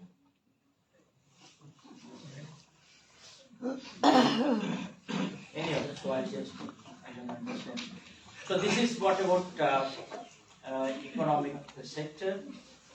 So I'll also try to flag here before all of you that green transition and development without carbon fatalism. A Viksit Bharat cannot be a carbon intensive replay of older development paths. This is where the green transition becomes the economic and geopolitical. Dignity as an economic category, welfare capacity at scale. Similarly, if I go to look at the question of culture from soft power to civilizational self-description, from display to plural legibility, culture is often treated as decoration, nice but not central. Yet culture is how a nation presents its inner confidence to the world, how it refuses to be spoken for through stereotypes, symbols. Culture is also how diplomacy acquires narrative depth, how the economy acquires legitimacy beyond numbers. India's cultural circulation is old: diaspora, cinema, food, spiritual lineage, linguistic worlds. But in the last decade, cultural policy and cultural projection were brought closer to the center of national self-description. We have shown yoga, how it has become popularized across the world. India could globalize not only products but a vocabulary of well-being through yoga. This is globalization and trying to tell every citizen of this world that how you need to develop yoga. It's a new vocabulary. This is a cultural power of particular kind. It doesn't coerce, it invites. It changes perception by offering a different language of human flourishing. Heritage corridors. I will not get into this. So Bharat's diaspora outreach becomes visible too. Public diplomacy, cultural events, engagement, professional networks, diaspora communities become not only economic bridges, but also carries a credibility in education, innovation, transnational cultural translation. So we see the diasporic community, the way they are trying to back the policies back home. The last point, this question of diplomacy, when it comes to diplomacy, we need to see we are in a world of fractured alignments, war, instability, energy insecurity, contested trade regimes, and tense technology blocks. In such a world, diplomacy is no longer just state-to-state negotiation. It is also a narrative, coalition building, norm making. Bharat's diplomatic posture in recent years has often been described as multi-directional, engaging multiple partners while protecting autonomy. But beyond borders, ask: can India also shape agendas? Can it influence the vocabulary of global governance? Because today the rise of India is debated globally in two registers: capability, that is GDP, technology, defense, supply chain, and legitimacies, ideas of power, justice, plural modalities. So without denying the cost.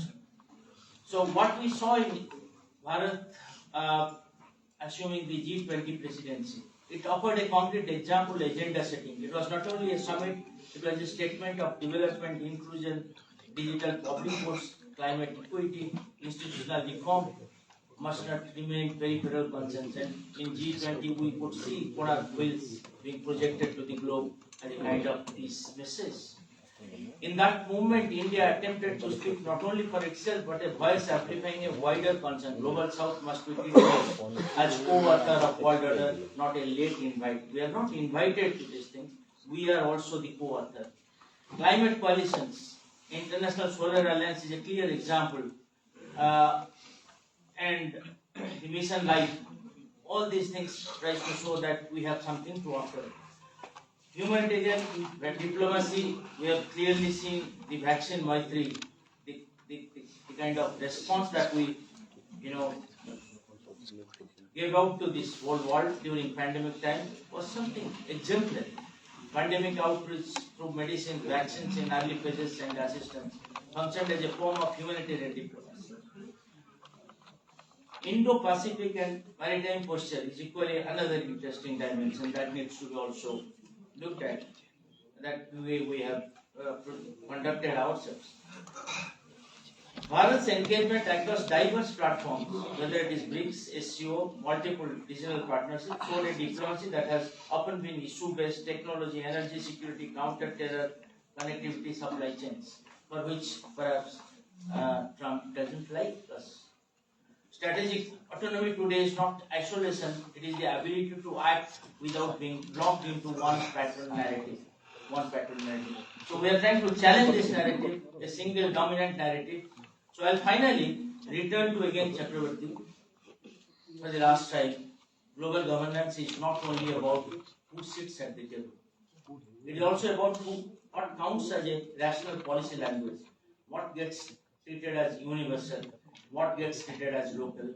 For too long, Europe's categories traveled as universal, while Global South was asked to catch up. We were always asked to follow. We were always asked to communicate. We were always asked to ape. This is the kind of that narrative is being challenged through the language through the idiom, language, and the grammar of New Bharat. Bharat's rise beyond borders is therefore also the attempt to say we will engage global institutions, but we will also widen the conceptual space so that development, democracy, justice, modernity are not owned by single genealogy. India's rise beyond borders will be measured by GDP, technology, infrastructure, strategic capability, yes, but it will also be measured by something less visible yet more decisive. That is, can India build an economy of scale and economy of dignity? Yes, definitely. Can India project culture and protect plurality of as its civilizational strength? Yes. Can India practice diplomacy and partnership and reshape the moral vocabulary of global governance? Yes.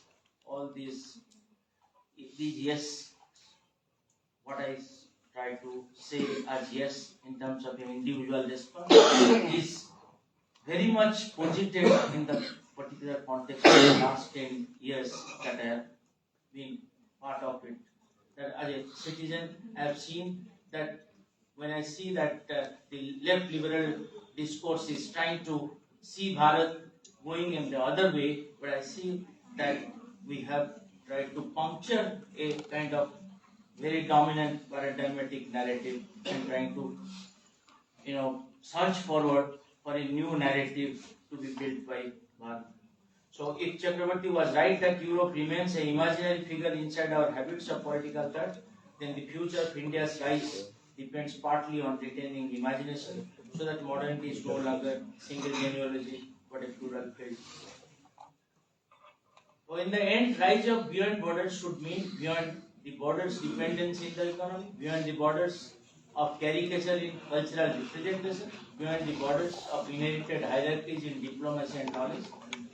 If India sustains this double movement, material confidence and epistemic confidence, both material confidence and epistemic confidence in terms of our epistemological foundational understanding, then its rise will not merely be a new chapter in geopolitics, it will be a shift in the world decides what counts as political model. I will say before I conclude that we have really don't have to wait for another time to do it.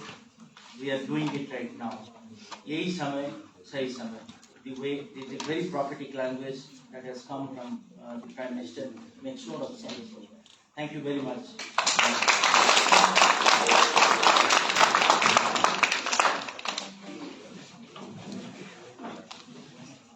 धन्यवाद sir. वर्तमान professor Kamaljit Singh, vice chancellor MS law university.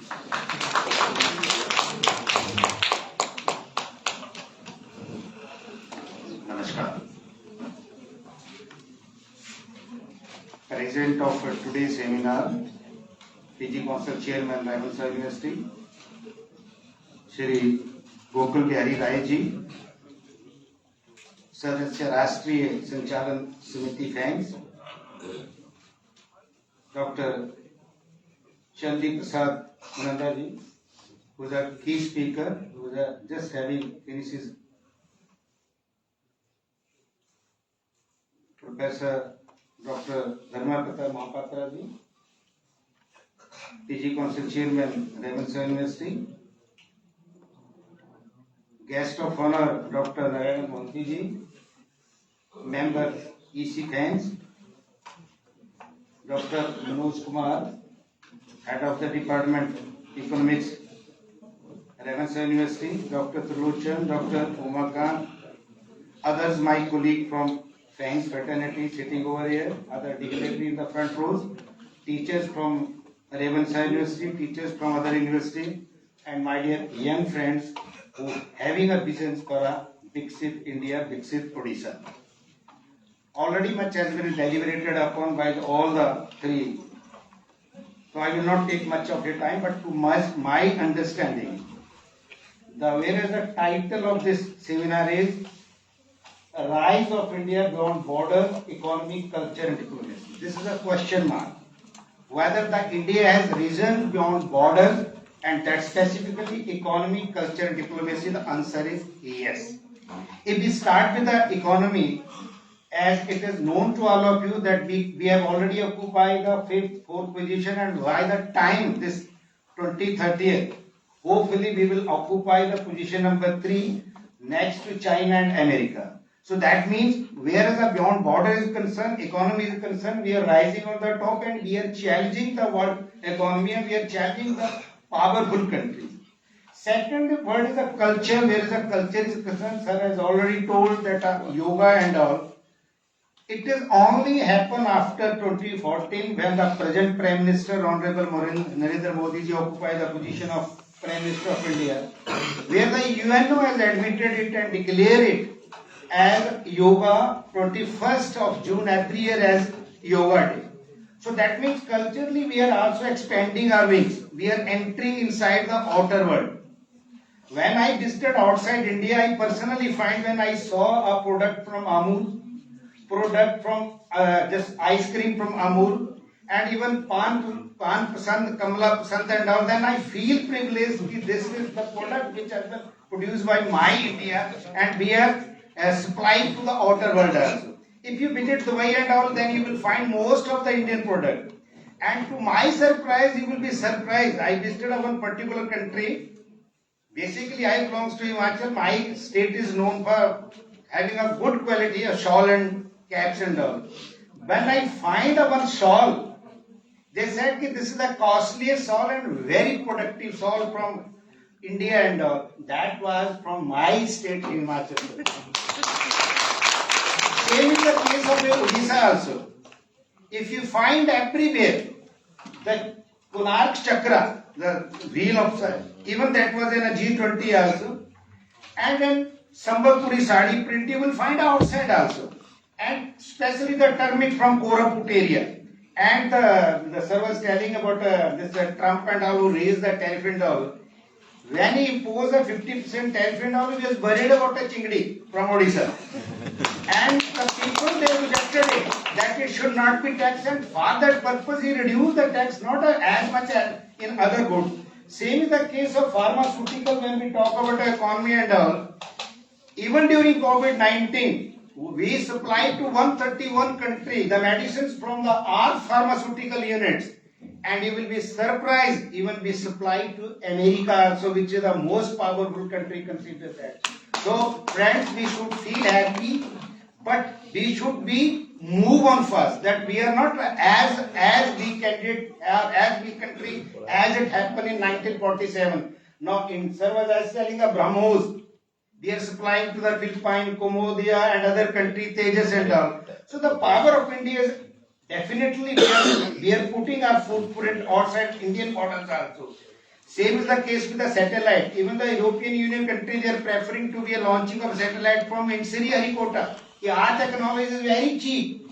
Even the software, we are hardware, although we are lacking in hardware, but the software we are supplying the software to the outer world. And most of the underdeveloped countries or developed countries, they are looking for India to supply a software and all. So to my all this 1, 2, and where is the third is concerned diplomatic, I will share my personal experience. Whereas the diplomacy is concerned, I think that India have a full justifications to their own diplomacy. When there was America invaded Afghanistan and requested to send Indian army, we refused that. when war between Russia and Ukraine, we neither support Ukraine nor support Russia, but when there is a cheap oil is concerned, we buy from Russia. And when there was a dispute pertaining to bringing back our students from the Ukraine, our Prime Minister called both the Zelensky with Putin also to stop a war for a 12 hours so we can evacuate our student all. So diplomatically even we are on a strong footing. So my personal feeling, gut feeling is you need not to worry more, especially the youngster. India is moving fast, but the burden on all of you since we are the older generations. Now you have to keep this pace so that we continue with the same speed and we move forward to third and the may God on second or first place one day. So my this is so my thanks to the members of my fans club. My thanks to the Ravenshaw University, especially the economics department. This is my, I think, Visa Fair is concerned. We are organizing the second functions in Ravenshaw. Whereas other programs are concerned, we conducted one program in chemistry department. Sometime I visited Ravenshaw University. So my special thanks to the management of Ravenshaw University, and especially to the economics department that they are allowing such. Even I was having a very detailed deliberation, but I will deliver it some other day since you are having a very heavy dose from all the three, and you might be looking for an answer question series. So God bless fans and God bless all of you. Thank you.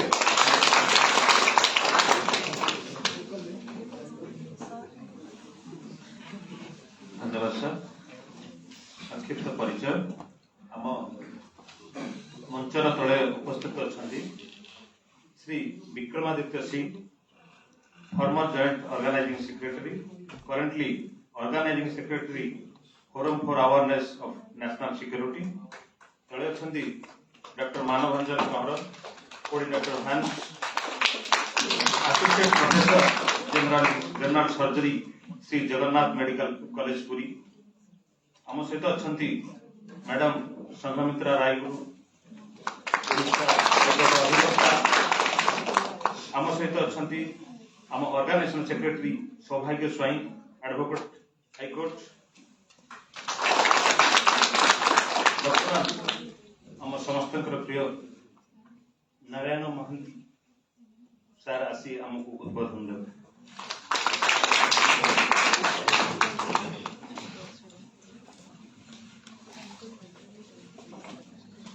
Respected President Dr. Dharmendra Mahapatra, Chief Guest Sri Golak Bihari Rai, Chief Speaker Dr. Chandi Prasad Nanda,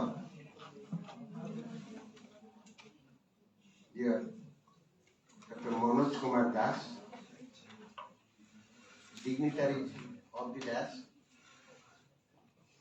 dear students. I will take only 5 minutes time. First, I extend my heartfelt thanks to Dr. Gauri Shankar Sahu for arranging this seminar. Though he is there in Himachal Pradesh, still he is able to arrange this function very successfully. I don't find words to thank you. Our chief speaker, Dr. Chandi Prasad Nanda, से जोठी आसती खूब भल भाव प्रस्तुत होकर आसती एवं से एडमिनिस्ट्रेटिव पोस्ट केते समय दे आज आमको अत्यंत प्रांजल भाव में विषय वस्तु को उपस्थापन कर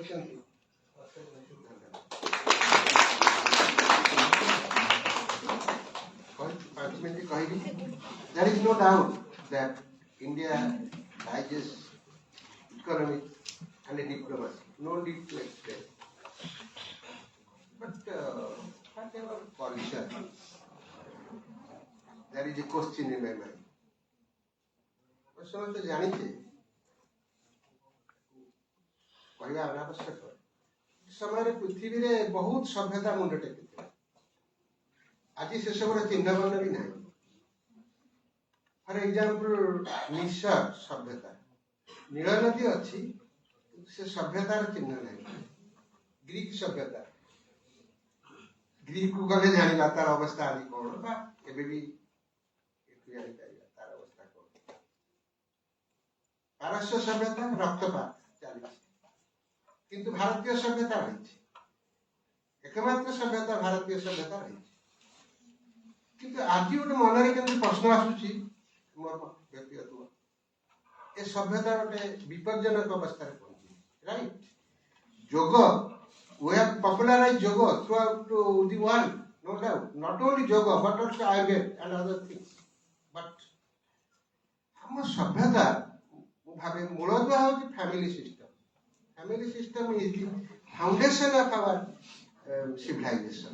एवं जो दिन से फैमिली सिस्टम दोष होई जीवो मोर आशंका होची सेही दिन भारतीय सभ्यता भी दोष होई जो सभ्यता इंग्रेज माने को शासन को सही करी बंची करी रही जो सभ्यता मुसलमान मानकर आक्रमण को सही करी बंची करी रही आज तार मूल ऊपर कोठरा adultery has been declared as legal in this country जो देश रे कुहाई मातृभक्त परदारेषु से देश में आम अडल्टरी को आईन निषिद्ध बोली घोषणा करते किए घोषणा कर सरकार घोषणा कर पार्लियामेंट घोषणा कर ना एडवोकेट्स माने अछंती जहां भाबंतु ना काई हु declare adultery as legal in India supreme court 1 or 2 or 3 जजेस तापर आ गोटे सुप्रीम कोर्ट रो आदेश ऊपर भारत सारा खेली गला ओ वाई ओ कटक रे 15 की 20 कौन जानी कौन आलोचना करे sodomy has been declared as legal in this country जति ए सब चले मोर आशंका होची भारतीय सभ्यता को मूलदुआ को दोहराई देवा पे there is a well planned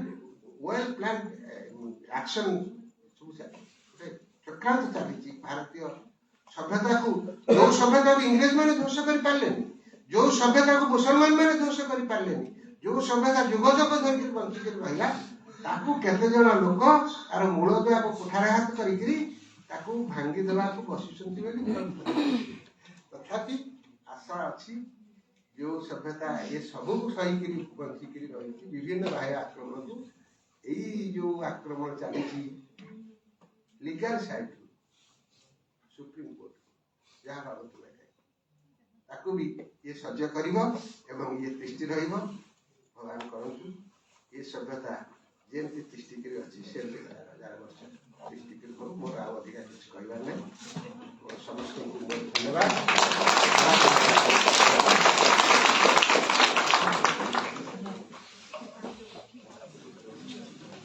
धन्यवाद नारायण सर वर्तमान आम रेभेन्सा विश्वविद्यालय समस्त छात्र छात्री प्रिय पीजी काउंसिल चेयरमैन धर्मवत प्रसाद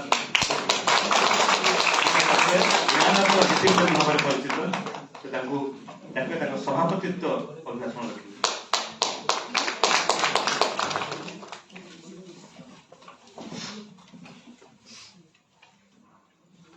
समस्त को नमस्कार एवं मोर सम्मानित अतिथि वृंद को नमस्कार एवं तले बसी छात्र छात्री एवं भद्र व्यक्ति महिला समस्त को नमस्कार 5-7 मिनिट रु अधिक समय शुणिबा आमर आउ नाही से अभ्यास आउ नाही तापरे जहा हमें कहंती से सब खाली कहिबा छड़रे कहंती से गुडाक आइदर हमें अलगा काम रे व्यस्त रही जाहंती बा ताको सुनिबा को आग्रह करंती नाही मु 2-3 मिनिट भितरे मोर वक्तव्य रखिबी जहा हमें आज सुनिले तार सेथिरु मु मोर वक्तव्य रखुची मोट उपरे व्यापार बिजनेस इज द सेंटर जहाँ अदर एक्टिविटीज इंक्लूडिंग शांति प्रतिष्ठा इसी व्यापार अंतर्भुक्त आज पर्यंत जेतिकी इतिहास लिखा जाइछि कौनसी एमिति गोटे समय नाही जोटा आम कही परिबा जे आक्रमण होई नाही गंडगोल होई नाही रक्तपात होई नाही गृह युद्ध होई नाही बाह्य आक्रमण होई नाही ना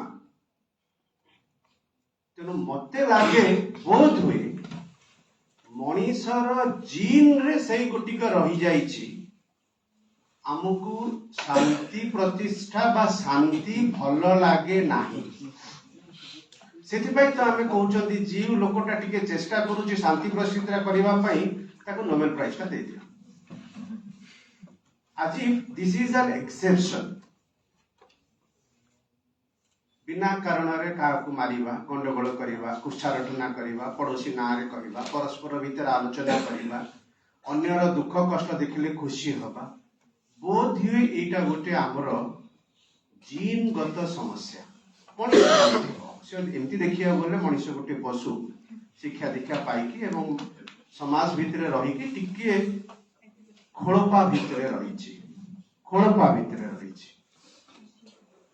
तेणु मोट उपरे सबुजाक जिनस जोटा आमर आज वक्ता माने कहले तारीफ कहतु ट्रम्प कहतु वेनेजुएला कहतु तेल कहतु एक्सपोर्ट इंपोर्ट कहतु ये सबुर से गोटे मूल जिनस ईस्ट इंडिया कंपनी कहतु बाह्य राज्यर आक्रमण कहतु एकमात्र कारण व्यापार बिजनेस सेटा ही एकमात्र सत्य आ किछि नहीं किछि निंदुक कहंती पॉलिटिक्स मध्य गोटे व्यापार किछि निंदुक कहंती एई पारे प्रश्न आसुची वर्तमान भारत भारतीयता भारत भारतीयता ये एक मानसिकता यह कौन भूखंड नुहे भारत रे रही मु 50 लोकों को देखई देबी जो माने प्रकृत रे भारत रही चंती किंतु से माने भारतीय नुहे मानसिकता रे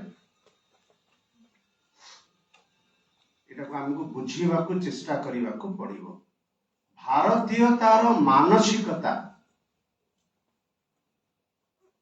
यदि एतिकी जिनस आम परवर्ती पीढ़ी बुझी जानते भारतीय मानसिकता ताहले हुए तो आम प्रचेष्टा रे आमे सफल होते भारतीय मानसिकता भारत को भल पाइबा इंडिया इज ग्रोइंग भारतर अभिवृद्धि घटुची आकाश पाताल फरक अछि भारत भारतीयतार अभिवृद्धि ये संपूर्ण अलगा story India is rising economically ये संपूर्ण अलगा कथा तेणु आमको प्रस्तुत रहिबा को पड़िबो मानसिकता को धरी भारत आज जहाँ अच्छी 500 वर्ष तले से नथिला 1000 वर्ष तले से नथिला 500 वर्ष पर से रहिबो भी नाही एटा को मध्य हमको मानसिक भाव रे प्रस्तुत करि नबा को पड़िबो कना हम परवर्ती जनरेशन सेथि पई आदो से कथाटी को गुरुत्व दियंती नाही मु गोटे उदाहरण दउची आज आम चेष्टा करिबा सेटा को पालन करिबा पई north Korea south Korea Korea divided into two parts जदि 50 वर्ष परे एमती हेजिबो मु आश्चर्य हेबिनी नॉर्थ इंडिया साउथ इंडिया काहे कि ना हमर व्यवहार रे सेटा प्रकाशित होउची आमे केबे कहू नाहंती भारत रो दक्षिणांचल भारत रो उत्तरांचल एमती कहू नाहंती आमे कहू north India south India this is a very very bad habit एवं एई 100 वर्ष भितरे जदि नॉर्थ इंडिया साउथ इंडिया मझिरे गोटे गार पड़ी जीवो मैप रे एंड इंडिया डिवाइड हो जीवो दीटा पार्ट रे किछि आश्चर्य हबार नाही अगेन सबु सेई मूल व्यापार चाकरी बाकरी रोजगार चलिबार कथा काली जदि महाराष्ट्र बा वेस्ट बेंगल बा साउथ इंडिया यही सब कथा को नेकी विभिन्न इश्यूज आगो को आनिबा आनिबे भारत को एकाठी रखिबा भी मुश्किल हो जीवो तेणु से कहूची भारत एक मानसिकतार कथा परवर्ती पीढ़ी ई मानसिकता को बुझिबा दरकार हमर जेतिकी जन आज अछंती श्रोता से जड़े दुई जन मध्य जदि सठिक भाव रे कथाटी को बुझी पारंते बा कार्यकारी करंते वो भावंती आमर आज ऑर्गेनाइजर्स मानकर प्रचेष्टा सफल होता समस्त को धन्यवाद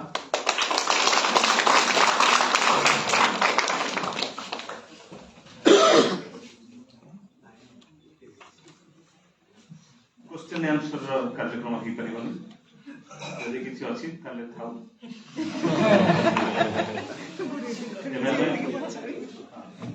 सभापति अनुमति मिलू नहीं अतिथि मान समय एबे हमें धन्यवाद पर जाऊँ प्रोफेसर विकली सार आसिक हमको धन्यवाद अर्पण कर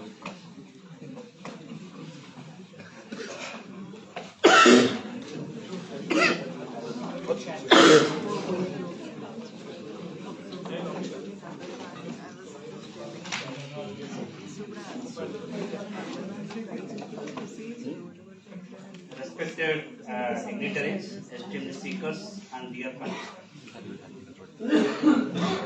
On behalf of the organizers, I extend our heartfelt gratitude to all the participants who made today's deliberations insightful and inspiring. We are deeply thankful to Sri Golok Bihari Rayji, Organizing Secretary FANS, for his illuminating address on the rise of Bharat in the contemporary world order. His reflections on geopolitics, cultural continuity, Vasudhaiva Kutumbakam, pandemic diplomacy, and India's emerging role in sustainable development and peace offered a powerful global perspective. We express our sincere appreciation to Professor Chandiprasad Nand, Director WARSI, for his profound academic insights on Bharat's material and epistemic contributions. His articulation of Bharat's role beyond borders in knowledge production, digital public infrastructure, humanitarian diplomacy, and reshaping the moral and intellectual vocabulary of the world was truly thought-provoking. We are equally grateful to Professor Kamaljeet Singh Sir, Honorable Vice Chancellor, MS Law University, for highlighting Bharat's rapid strides in economy, culture, pharmaceuticals, defense, space, software, and diplomacy, reinforcing the image of a confident and capable new Bharat. Our thanks are also due to Professor Narayan Mahathi Sir, who is presently a syndicate member of this university, and we are thankful to you for your presence and vibrant inspiration. We are thankful to Professor Dhanbrat Sir, Dhanbrat Mahapatra, our dear CP Chairperson, PG Council, and for his leadership, for his inspiration and contribution. We are thankful to Dr. Manoj Kumar Das Sir, who is the spirit behind this organization, who has contributed a lot in organizing this kind of program in this department. And we are also equally thankful to our colleagues and thanks dignitaries like Dr. Manbhanjan, who is present over here, and he is a senior surgeon of medical education in Odisha, and Dr. Vikramditya is also present. He is a parents dignitary, and Madam Sangamitra Guru is also a leading parents dignitary, inspiring us for last 5 years. I am also thankful to a remote spirit behind this organization. He is Dr. Gaurisankar Sahu. He remains at Himachal, but he remains in our heart here. He is always present in every activity and cooperates us. I am also thankful to Dr. Prafulla Kumar Das sir, who is present over here, the student leader, and Dr. Tripathi sir, who is executive member of our university, and I am thankful to my colleague Dr. Trilochan and my other colleagues, faculty members, and a special thank to Dr. Rajashri Madam, who is present over here.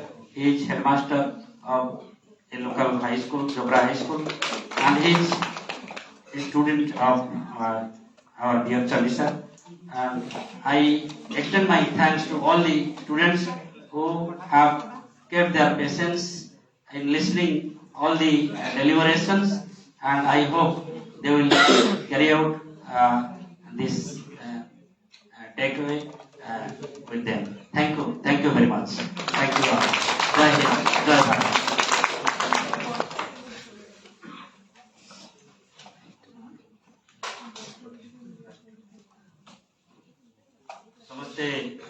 समस्त अनुरोध समस्त छिड़ावे राष्ट्रगान पाई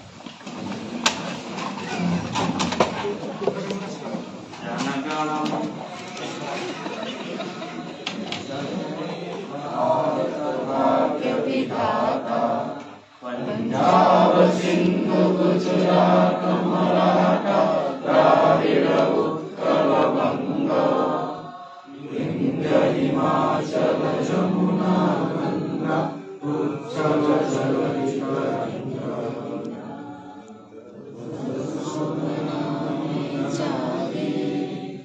तव सुभाषिष मागे गाये तव जय गाथा जनगण मंगलदायक जय हे भारत भाग्य विधाता जय हे जय हे जय जय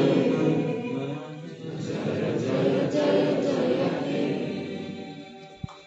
भारत माता की भारत माता की भारत माता की वंदे वंदे वंदे। सभापति को अनुमोदन समय सभा